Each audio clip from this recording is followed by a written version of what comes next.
بسم الله الرحمن الرحيم.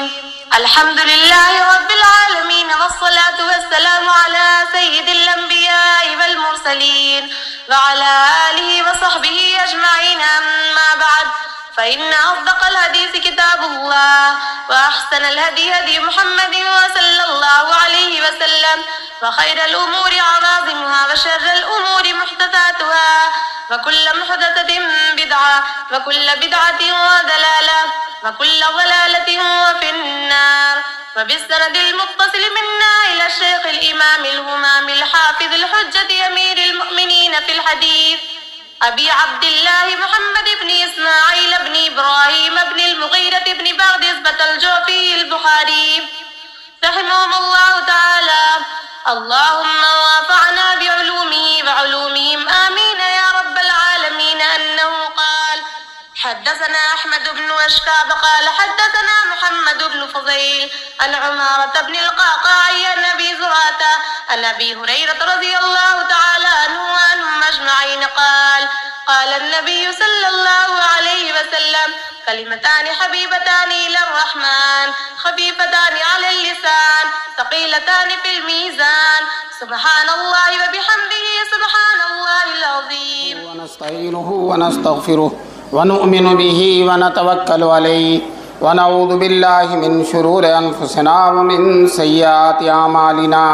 من يهده الله فلا مضل له ومن يضلل فلا هادي له، وأشهد أن لا إله إلا الله وحده لا شريك له، وأشهد أن سيدنا ومولانا محمدا عبده ورسوله صلى الله عليه وسلم. بسم الله الرحمن الرحيم. باب قول الله: ونضع الموازين القسط ليوم القيامة وإن أعمال بني آدم وقولهم يوزن. وقال مجاهد: القسطاس والعدل بالرومية، ويقال القسط مصدر المقسط وهو العادل، أما القاسط فهو الجائر.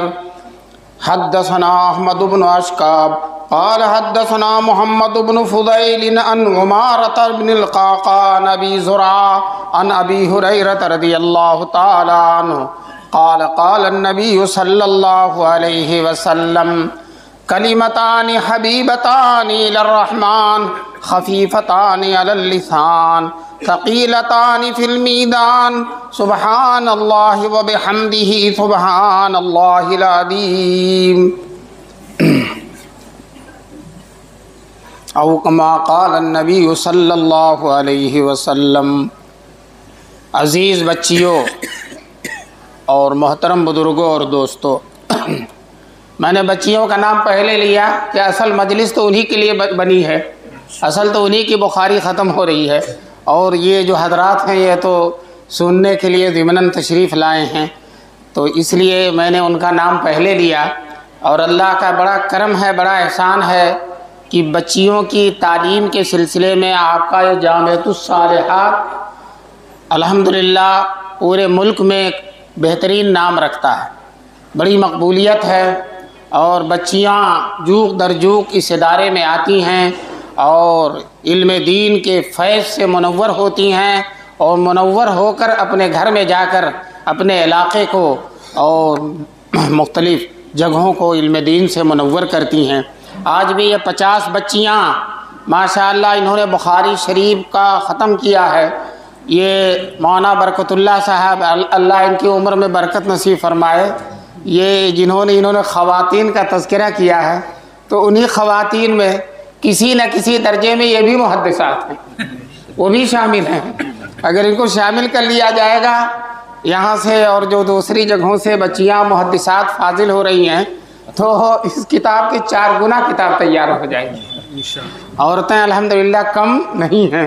حضور پاک صلی اللہ علیہ وسلم نے صحابہ کرام سے فرمایا، جن کا علم سب سے اونچا ہے، صحابہ کرام سے بڑھ کر کسی کا علم نہیں ہے، شروع سے لے کر صدیق اکبر سے لے کر آخر تک 1,24,000 جتنے صحابی ہیں سب کا علم اونچا ہے. اعمقہم علما، سب کے بارے میں کہا گیا کہ علم کے اعتبار سے وہ سب سے مضبوط ہیں. ایک دفعہ حضرت سیدنا معاویہ رضی اللہ تعالیٰ عنہ حضور کے ساتھ سواری پر پیچھے بیٹھے ہوئے تھے، اب بتائیے حضرت معاویہ کی خصوصیت دیکھیے، حضور اپنے ساتھ ان کو بیٹھا رہے، حضور چلا رہے ہیں سواری اور حضرت معاویہ پیچھے بیٹھی ہوئی ہیں. تو مڑ کر حضور نے حضرت معاویہ رضی اللہ تعالیٰ عنہ کی طرف دیکھا اور کہا معاویہ تمہارے جسم کا کون سا حصہ میرے جسم سے ملا ہوا ہے اس وقت لگ رہا؟ تو حضرت معاویہ نے کہا اللہ کے رسول سینہ لگ رہا ہے اور پیٹ لگ رہا ہے. تو حضور صلی اللہ علیہ وسلم نے کہا اللہ ان دونوں کو علم سے بھر دے، علم سے بھر دے. بتاؤ جس کے علم کے لیے دعائیں کی ہیں کس نے؟ رسول پاک صلی اللہ علیہ وسلم. یہ صحابہ اتنے علم کے باوجود وہ حضور سے براہ راست علم حاصل کر رہے ہیں، حضور کے براہ راست شاگرد ہیں، حضور کے مدرسے کے شاگرد ہیں، اور حضور صلی اللہ علیہ وسلم کے ساتھ خلوت جلوت میں رہنے والے ہیں، سفر میں رہنے والے ہیں. اور حضور صلی اللہ علیہ وسلم کا ایک سیکنڈ کے لیے، اس سے بھی کسی کم لمحے کے لیے اگر حضور کا چہرہ کوئی دیکھ لے وہ صحابی ہو جاتا ہے. اور یہ صحابہ رات دن دیکھ رہے ہیں حضور صلی اللہ علیہ وسلم، صبح شام دیکھ رہے ہیں، نماز میں دیکھ رہے ہیں، جہاد میں دیکھ رہے ہیں، سفر میں دیکھ رہے ہیں. دوستو کہتے ہیں حضور صلی اللہ علیہ وسلم کا چہرہ دیکھ لینا بھی جہاں سعادت ہے، جہاں برکت ہے، جہاں اللہ کی رحمت ہے، وہی علم بھی ہے. حضور کا چہرہ دیکھ لینا بھی علم ہے. شاعر کہتا ہے اے لقائے تو جواب ہر سوال، اے لقائے تو جواب ہر سوال، مشکل استو ہر شبد بے قیل و قال. آپ کا چہرہ دیکھ لینا ہر سوال کا جواب ہے، آپ کا چہرہ دیکھنا ہر سوال کا جواب ہے. مشکل استو ہر شبد بے قیل و قال. کوئی علمی گتھی جو سلجھ نہیں رہی تھی اور پریشان ہیں ہم، لیکن جب آپ کا چہرہ دیکھ لیتے ہیں وہ مشکل بلا پوچھے حل ہو جایا کرتی ہے. دوستو وہ صحابہ، ان سے حضور صلی اللہ علیہ وسلم نے کہا تھا خذو نصف علمکم من ہذہ الحمیرہ. حضرت عائشہ کی طرف اشارہ کرتے حضور صلی اللہ علیہ وسلم نے فرمایا تھا اس سرخ و سفید عورت سے آدھا علم حاصل کرو تم. آدھا علم 1,24,000 صحابہ اور آدھا علم کون؟ حضرت عائشہ. تو دوستو عورتوں کی فضیلت تو شروع سے ہے، عورتوں کی فضیلت تو شروع سے ہے. ہم حضور سے محبت کرتے ہیں، حضور ہم سے بھی محبت کرتے ہیں، لیکن حضور نے مردوں کے بارے میں نہیں کہا کہ تم میری آنکھوں کی ٹھنڈک ہو، اور عورتوں کے بارے میں حضور نے کہا کہ تم میری آنکھوں کی ٹھنڈک ہو. حضور نے عورتوں کے لیے کہا ہے کہ اللہ تعالیٰ نے عورتوں کو میری آنکھ کی کیا بنایا؟ ٹھنڈک بنایا. نماز کو عورتوں کو میری آنکھ کی ٹھنڈک بنایا ہے. الحمدللہ اسلام نے عورتوں کو جو عزت دی ہے، اللہ علیہ وسلم نے فرمایا تھا مردوں کو مخاطب کر کے اے مردو یہ عورتیں تمہارے گھر میں آئی ہیں، ماں باپ کو چھوڑ کر تمہارے گھر میں آئی ہیں، میری ان کے بارے میں اچھی وصیت قبول کرو. استوصوا بالنساء خیرا، میری بہترین وصیت قبول کرو. الحمدللہ شروع سے حضور نے جو قدر کی، آخر تک انشاءاللہ قیامت تک عورتیں معزز ہی رہیں گی، عزت والی ہی رہیں گی. مولانا جمیل صاحب جو ہے ماشاءاللہ بظاہر سیدھے سادھے اور ایک بہت ہی سادہ اور سادہ اور بالکل جو ہے سادگی کے نمونہ ہیں، لیکن اس کے باوجود الحمدللہ ان کا کام سادہ نہیں ہے، بہت زبردست ان کا کام ہے اور اللہ نے بڑی قبولیت سے نوازا ہے اور بہترین کام لے رہے ہیں، بڑی تواضع کے ساتھ، عاجزی کے ساتھ، اصولوں کی پابندی کے ساتھ، شرعی اصولوں کی رعایت کے ساتھ اپنی بچیوں کو زیور علم سے آراستہ کر رہے ہیں. اس زمانے میں اس سے بہتر کوئی خدمت نہیں ہو سکتی. آج یہ بچیاں جو ان مدرسوں میں نہیں آ رہی ہیں، بخاری نہیں پڑھ رہی ہیں، آج ان کی صورتحال کیا ہے آپ کو معلوم ہے. مرتد ہو رہی ہیں، غیروں کے ساتھ جا رہی ہیں. میں سچ کہتا ہوں ان عربی مدرسوں میں پڑھنے والی بچیاں، قرآن پڑھنے والی بچیاں، بخاری شریف پڑھنے والی بچیاں انشاءاللہ ثم انشاءاللہ مرتے دم تک ان کے سینے سے ایمان کا نور رخصت ہونے والا نہیں ہے، وہ باقی رہے گا.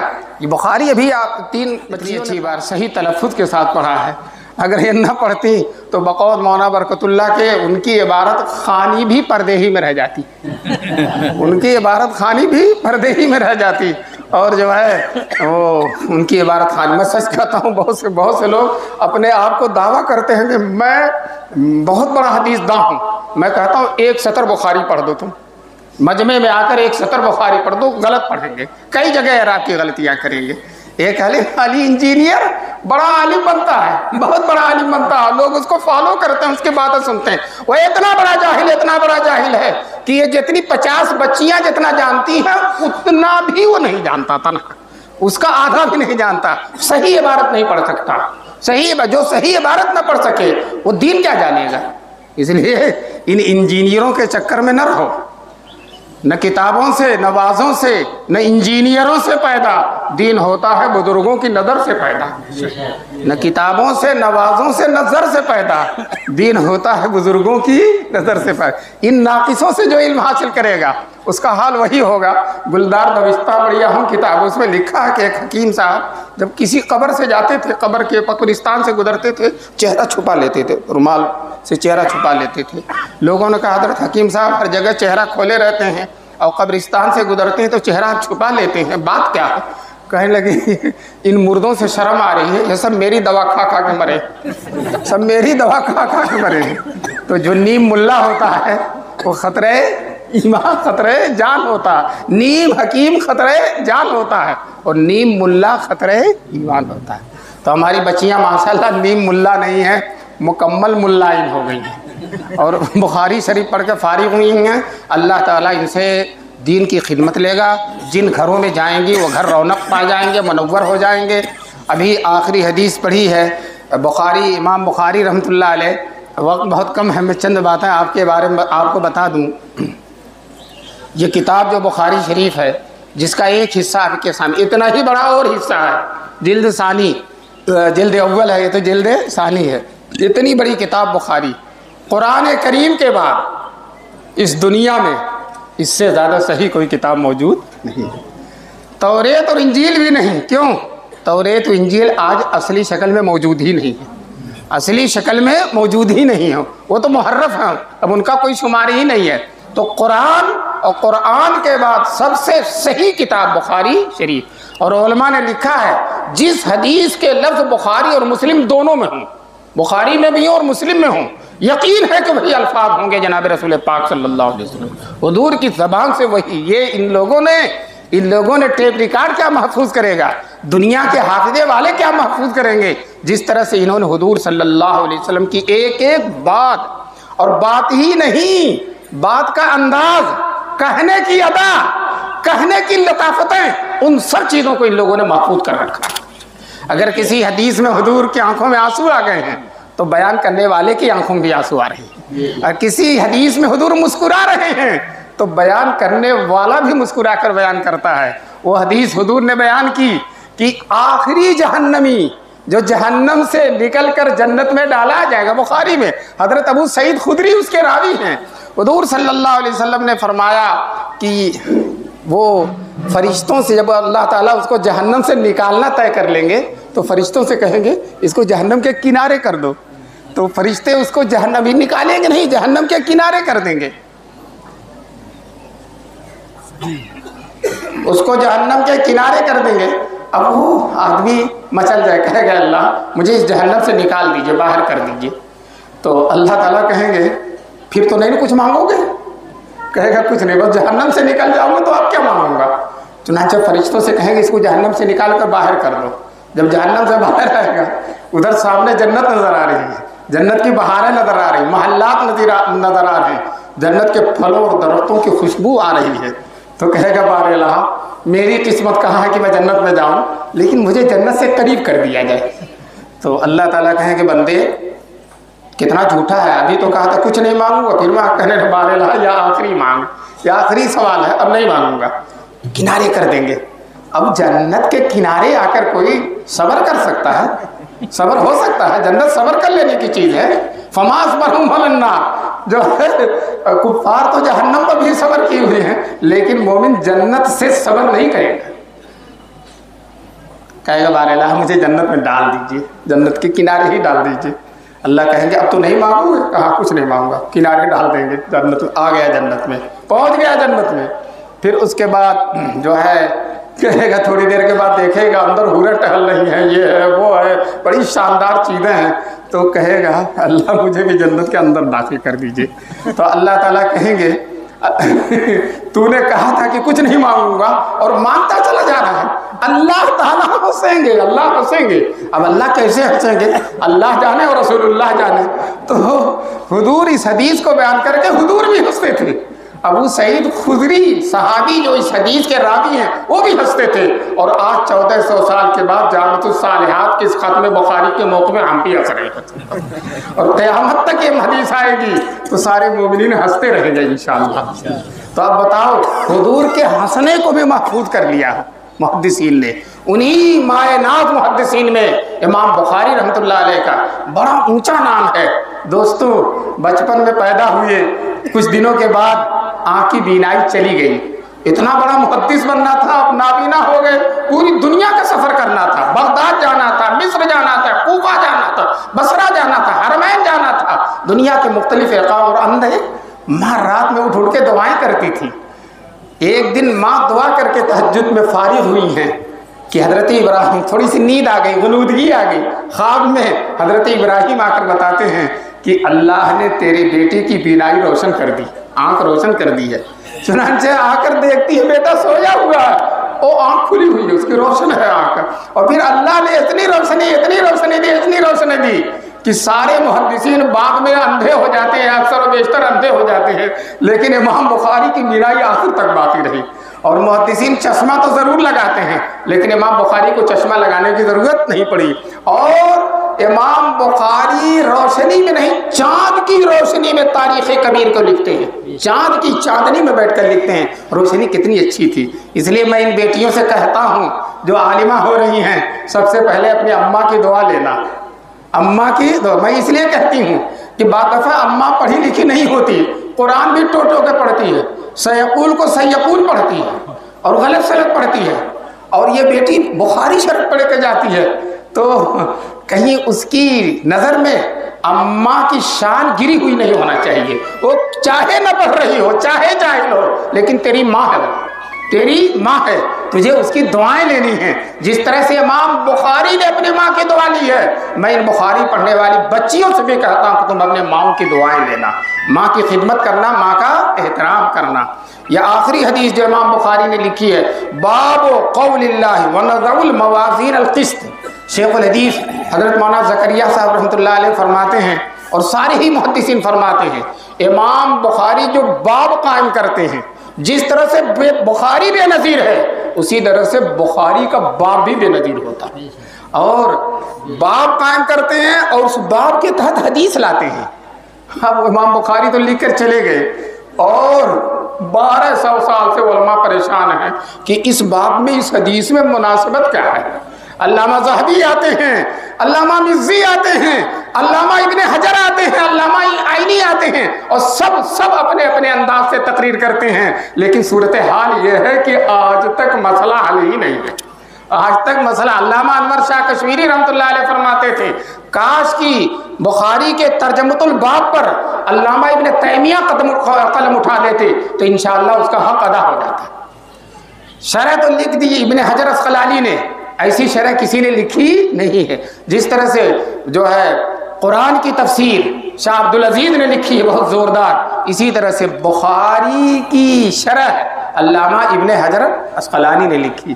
لیکن دوستو, علامہ ابن حجر اسقلانی نے لکھی ہے شرح, وہ بہت اچھی شرح, بہت اچھی شرح, لیکن ایک چیز کم اچھی ہے, وہ ہم حنفیوں پر جگہ جگہ تنقید کر دیتے ہیں, امام حنیفہ پر تنقید کر دیتے ہیں. لیکن یاد رکھو ابن حجر بہت بڑے ہیں, بہت زیادہ حدیث سمجھتے ہیں, لیکن امام ابو حنیفہ سے زیادہ نہیں سمجھتے, امام ابو حنیفہ سے زیادہ نہیں سمجھتے ہیں. بہرحال جو ہے, جو احناف پر تنقید کرتے تھے تو انہی کے زمانے کے ان کے ساروں ہیں. علامہ بدر الدین عینی, وہ جو ہے ان کی کتاب کا صاف صاف جواب دیتے ہیں. وہ جتنا لکھ کر رکھتے تھے الماری میں, اپنی بیوی کے بہن کے ذریعے ابن حجر منگوا لیتے تھے اور اس کا جواب لکھ کر بھیجوا دیتے تھے. تو یہاں فتح الباری تیار ہوئی, ساتھ ساتھ عمدۃ القاری بھی تیار ہو گئی, اور عمدۃ القاری بھی لاجواب ہے, اور اس کا وہ حصہ تو لاجواب ہے جہاں ابن حجر نے احناف پر تنقید کی ہے, اور عینی نے جو اس کا جواب دیا وہ لاجواب. عینی نے جو اس کا جواب دیا ہے وہ لاجواب ہے. ایک دن ان دونوں میں چلتی تھی, دونوں ایک ہی زمانے کے عالم ہیں, ایک شافعی مسلک کے ہیں اور ایک حنفی مسلک کے. تو علامہ بدر الدین عینی جس گنبد میں بیٹھ کے پڑھاتے تھے وہ گنبد گر گیا, وہ گنبد گر گیا. اب ابن حجر کو مذاق کی سوجھی, کہنے لگے ان ہی الا عین, یہ عین عینی سے یہ نظر بد ہے. تو ابن حجر نے جواب دیا ما ہی الا, جو ہے عینی کو ابن حجر نے کہا ان ہی عین, تو عینی نے جواب دیا ما ہی الا خصۃ الحجری, یہ جو گری ہے عین کی وجہ سے نہیں گری ہے, پتھر کی خصاصت کی وجہ سے گر گئی ہے. اور ابن حجر کا نام بھی کیا ہے, بولو حجر ہے, اور حجر کے معنی بھی کیا ہے, پتھر ہے. تو بہرحال اللہ تعالیٰ نے حضور کی برکت سے حضور کی امت میں ایسے ایسے علماء پیدا کیے ہیں جو نقطہ وری کے اونچے مقام پر حامل ہیں. بہرحال یہ انہی بزرگوں کی یادگار ہے یہ کتاب. امام بخاری نے آخری باب جو قائم کیا ہے کہ ہم, اللہ فرماتے ہیں, آیت کا ترجمہ میں کر رہا ہوں, ہم عدل کا ترازو رکھیں گے قیامت کے دن. قیامت میں جتنے انسان ہیں کہتے ہیں کہیں چلے جاؤ, اینما تکونوا یدرککم الموت, جہاں بھی جاؤ گے موت تم کو پکڑ لے گی. اور موت کا فرشتہ میدان محشر میں کتنا بھی بھاگو گے, ان تنفروا من اقطار السماوات والارض لا تنفروا, اگر تم آسمان اور زمین کے گوشوں میں سے کہیں بھاگ جاؤ گے اللہ اپنے سامنے پکڑ کر میدان محشر میں حاضر کر دیں گے, اور سب کا عمل تولا جائے گا, چاہے مومن ہو, چاہے کافر ہو, چاہے برا ہو, چاہے نیک ہو, چاہے ولی ہو, جو سب کا عمل تولا جائے گا. اور عمل تولنے کے بعد نیکیوں کا پلڑا اگر بھاری ہو گیا جنت میں جائے گا انشاءاللہ. اللہ تعالیٰ ہم سب کے نیکیوں کو پلڑے کو بھاری کرے, اور برائیوں کا پلڑا اگر بھاری ہو گیا تو جہنم میں بھیجا جائے گا, جہنم میں جائے گا. اور نیکی اور برائی دونوں برابر ہوگی, کبھی کبھی ایسا بھی ہوتا ہے تو شفاعت کی ضرورت پڑے گی, اور شفیع المذنبین رحمت للعالمین صلی اللہ علیہ وسلم وہی کھڑے ہوں گے, ہمیں تلاش بھی نہیں کرنا پڑے گا, اور انشاءاللہ حضور ہماری سفارش کر دیں گے.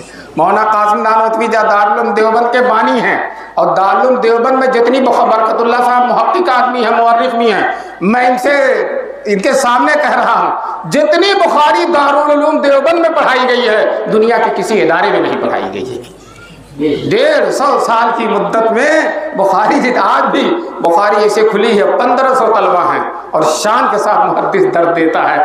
آج میں راستے میں کہہ رہا تھا اگر امام بخاری بھی ہوتے تو وہ بھی دارالعلوم کی تعریف کرتے, اگر امام بخاری ہوتے تو وہ بھی دارالعلوم دیوبند کی کیا کرتے, تعریف کرتے کہ میری اس کتاب کی قدر اگر کسی نے کی ہے تو ان دارالعلوم والوں نے کی ہے. اور سچ کہتا ہوں یہاں بھی جو بخاری پڑھائی جا رہی ہے یہ فیض ہے دارالعلوم دیوبند کا. اور دنیا میں چپے چپے میں جہاں بخاری پڑھائی جا رہی ہے, میں حضرت مولانا نعمت اللہ صاحب کے ساتھ فیجی گیا. مولانا برکت اللہ جانتے ہیں دنیا کے ملکوں کا سفر کرتے ہیں, فیجی دنیا کا سب سے پہلا ملک, وہیں سے دنیا شروع ہوتی ہے. اور جزیرہ 14 گھنٹے تک جہاز چلتا رہا, لگتا تھا اترے گا ہی نہیں. اس جزیرے میں اترا. دوستو 3 جزیرے ہیں, تینوں میں ہم لوگ گئے, اور وہاں بخاری شریف کے مدرسے ہیں اور بچے بخاری پڑھ رہے ہیں. ہم نے ان مدرسین سے پوچھا کہاں سے پڑھ کر آئے ہیں, کہنے لگے دارالعلوم دیوبند سے پڑھ کر آئے. کسی نے خوب کہا ہے اڑائے کچھ ورق نرگس نے, کچھ لالے نے, کچھ گل نے, چمن میں ہر طرف بکھری ہوئی ہے داستان میری. دوستو اسی دارالعلوم دیوبند کا فیض ہے, آپ کا یہ جامع الصالحات بھی ہے. اللہ تعالیٰ اس مدرسے کو جب تک دارالعلوم رہے تب تک اس مدرسے کو بھی رکھے, اور انشاءاللہ دارالعلوم قیامت تک رہے گا انشاءاللہ. تو یہ مدرسہ بھی انشاءاللہ قیامت تک رہے گا. مولانا جمیل اللہ ان کی عمر میں برکت نصیب فرمائیں. لیکن بہرحال مولانا جمیل ہی ہیں, یہ بھی کبھی نہ کبھی دنیا چھوڑ کر جائیں گے, لیکن انشاءاللہ ان کا مدرسہ دنیا چھوڑ کر نہیں جائے گا, رہے گا انشاءاللہ. امام بخاری نے یہ باب آخر میں اس لیے قائم کیا, ہر مسلمان کو اس بات کا احساس رہنا چاہیے میں جو بھی عمل کر رہا ہوں دن کے اجالے میں, رات کی تاریکی میں, کہیں بھی مجمع میں, خلوت میں, کہیں میں جو عمل کر رہا ہوں میرے ساتھ میرا یہ عمل بھی جائے گا, اور میرے ساتھ میرا عمل بھی تولا جائے گا, اور اس عمل کا نتیجہ مجھے بھگتنا پڑے گا. اگر وہ عمل اچھا ہوگا تو انشاءاللہ میرا معاملہ اچھا ہوگا, اور اگر وہ عمل برا ہوگا تو اللہ تعالیٰ بچائے ہمارا معاملہ بھی برا ہو جائے گا. تو امام بخاری اس بات کا استحضار دلانے کے لیے سب سے آخر میں یہ باب قائم کرتے ہیں, اور ان کا اصول یہ ہے کہ سب سے پہلے قرآن کی آیت لاتے ہیں, اور پھر حدیث لاتے ہیں۔ آج ہم کہتے ہیں کہ بخاری شریف کی حدیث سناؤ، بخاری شریف کی حدیث سناؤ، اور امام بخاری جو بھی حدیث سناتے ہیں سب بخاری شریف کی ہوتی ہے۔ امام بخاری جو بھی حدیث سناتے ہیں سب کہاں کی ہوتی ہے؟ انہی کی حدیث۔ تو قرآن کی آیت لائے ہیں اور حدیث لائے ہیں۔ آیت سے بھی پتہ چلتا ہے کہ عمل تولا جائے گا، اور حدیث سے بھی پتہ چلتا ہے کہ عمل تولا جائے گا۔ اور وہ حدیث بخاری کی آخری حدیث ہے۔ بخاری کے لکھتے وقت بخاری کی حدیث خبر واحد تھی۔ مولانا برکت اللہ صاحب غور فرمائیں کہ لکھتے وقت خبر واحد تھی، لیکن آج پوری امت نے تلقی بالقبول سے نواز لیا ہے، اور بخاری کی ہر حدیث اب خبر متواتر کا درجہ رکھنے لگی۔ بہرحال جو ہے حدیث سے بھی ثابت کیا اور آیت سے بھی ثابت کیا ہے کہ اعمال تولے جائیں گے۔ لیکن یاد رکھو کئی طرح کے لوگ ہیں۔ ایک جو صالح مومن ہیں، بہت نیک ہیں، جن کے نام اعمال میں نیکیاں ہی نیکیاں ہیں، اور گناہ اگر برائیاں تھیں بھی تو راتوں کو رو کر گناہ معافی مانگ لیا، برائیاں ختم ہو گئی ہیں، اور جب مرے ہیں تو پاک مرے ہیں۔ انشاءاللہ ان کے اعمال کو تولا نہیں جائے گا، وہ بے حساب و کتاب جنت میں جائیں گے۔ حضور فرماتے ہیں میری امت میں 70,000 لوگ ایسے ہوں گے جو بے حساب و کتاب جنت میں جائیں گے دوستو۔ اور اس 70,000 میں سے ہر 1000 کے ساتھ، اور ایک روایت میں ہر ایک کے ساتھ 70,000 اور ہوں گے۔ اب حساب لگا لیجئے۔ اور اس کے بعد جب یہ بے حساب کتاب جنت میں جائیں گے، اللہ تعالیٰ اپنے لب بھر کر 3 لب اور جنت میں ڈال دے گا، بلا حساب کتاب کے اور جنت میں ڈال دے گا۔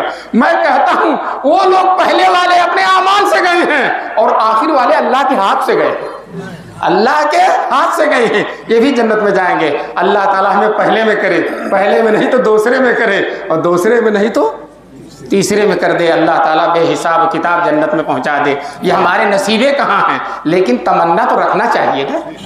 اور ان کا حساب کتاب نہیں ہوگا، اور بقیہ جو مسلمان ہیں گنہگار، ان کا حساب کتاب ہوگا۔ سود کھانے والے، رشوت لینے والے، جھوٹ بولنے والے، بے ایمانی کرنے والے، دوسروں کی زمین دبا لینے والے، ان کا تو عمل تولا جائے گا۔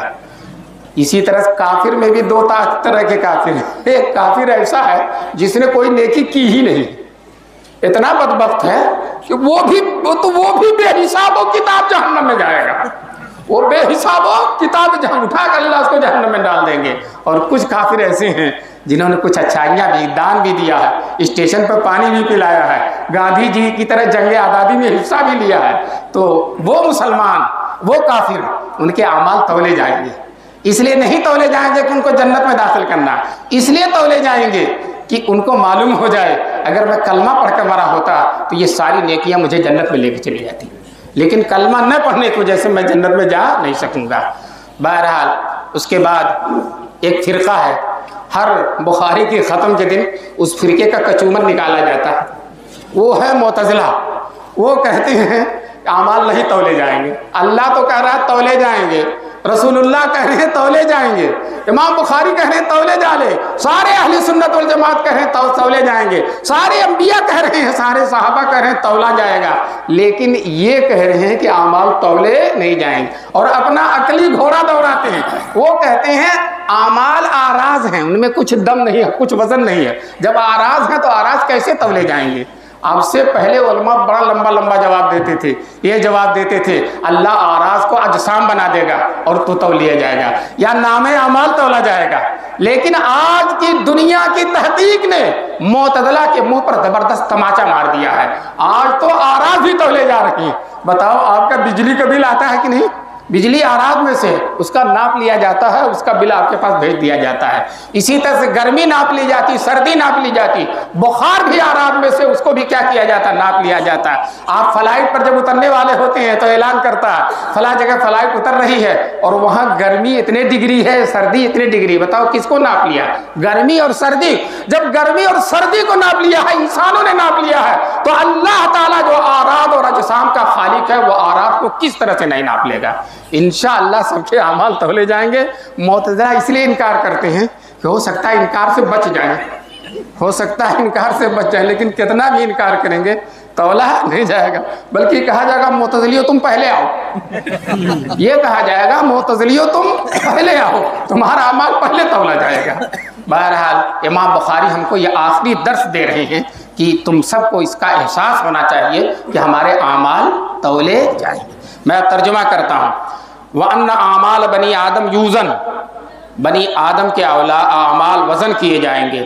مجاہد کہتے ہیں جو بہت بڑے مفسر ہیں، محدث ہیں، تابعی ہیں، وہ کہتے ہیں القسطاس، قسطاس بھی پڑھ سکتے ہیں اور قسطاس بھی، اس کے معنی عدل کے ہیں رومی زبان میں۔ چنانچہ یہ قسط کا لفظ ہے، اور قرآن میں ایک جگہ قسطاس کا لفظ بھی آیا، وزنوا بالقسطاس المستقیم، تو قسطاس حل ہو جائے گا تو قسط بھی حل ہو جائے گا۔ اور امام بخاری کی شان بڑی الویلی ہے، وہ جو ہے حل کرنا ہے قسط کو اور حل کر رہے ہو قسطاس کو۔ کیوں؟ جب قسطاس حل ہو جائے گا تو قسط بھی کیا ہو جائے گا؟ حل ہو جائے گا۔ دونوں کا مادہ ایک ہے۔ میں اس مادہ کے ایک ہونے پہ کہتا ہوں، ہم طالب علمی کے زمانے میں جونپور جامعہ حسینیہ میں پڑھتے تھے، تو حضرت مولانا ابو الحسن علی ندوی اللہ ان کے قبر کو نور سے بھر دے، وہ تشریف لائے۔ ہمارے استاد مولانا عثمان صاحب ساحر مبارک پوری نے شعر کہا تھا، اس میں یہ کہا تھا، ابو الحسن کو حسینیہ کھینچ ہی لایا، ابو الحسن کو حسینیہ کھینچ ہی لایا، حسن مادہ دونوں کا، دونوں ہی ہیں حسین، ابو الحسن بھی ہنسی ہیں اور حسینیہ بھی ہنسی ہیں، دونوں کا مادہ کیا ہے؟ بولو حسن ہے۔ تو اسی طرح سے قسطاس اور قسط دونوں کا مادہ کیا ہے؟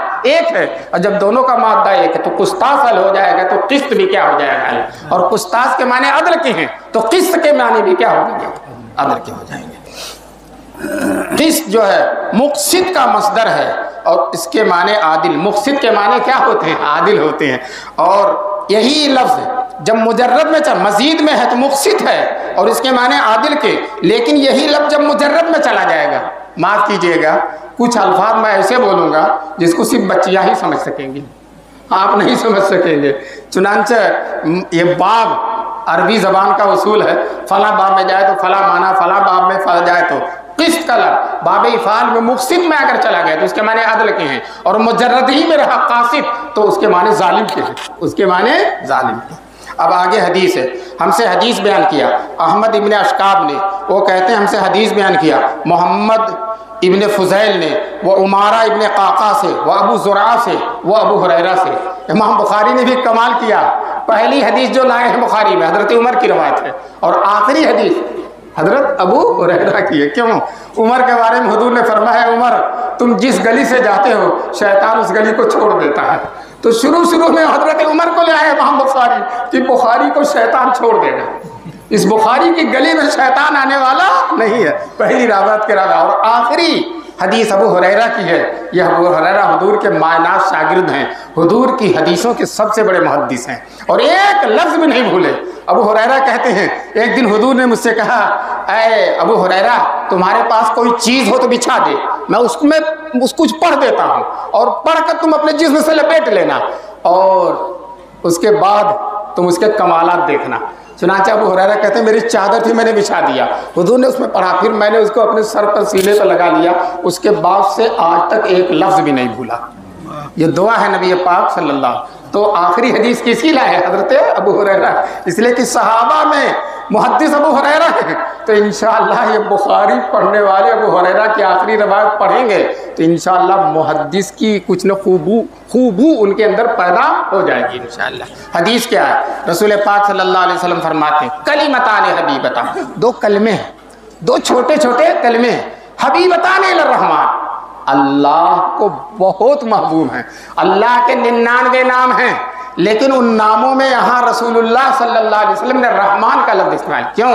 یہ موقع رحمت کا ہے، یہ موقع رحمت کا ہے کہ تھوڑے عمل پر بڑا ثواب دے رہے ہیں، اس سے بڑھ کر رحمت کیا ہوگی؟